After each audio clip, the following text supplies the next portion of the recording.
Assalomu alaykum hammaga. Navbatdagi tarozimizni Namangan viloyati Yakkatutga olib keldik. Tarozimiz uzunligi 2 metr, eni 1 metr. Ko'tarish tonnasi 2 tonnalik, zapchast Turkiyaniki 2 yil garantiyasi bilan.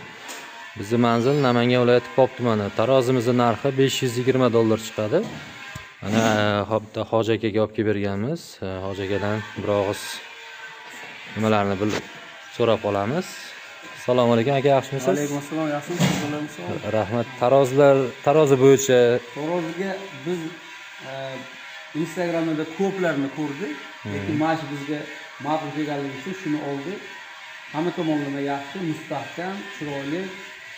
Mana bizga bitta funksiyasi bor ekan, ko'rsatib berdimi? Juda ham yaxshi ekan. qotib turgan funksiya. Qotib mol chiqqanda o'ynamas ekan. Shunday chiqdimi, o'sha taroz bir marta bo'ldi ekan. Men rahmat. Rahmat. Dastavkalar bilan aytib berishdingiz. Kimgadir shunaqa mol taroz, qo'y taroz, mashinalar taroz kerak bo'lsa aloqaga chiqishlari mumkin. E'tiborlaringiz uchun hammaga rahmat.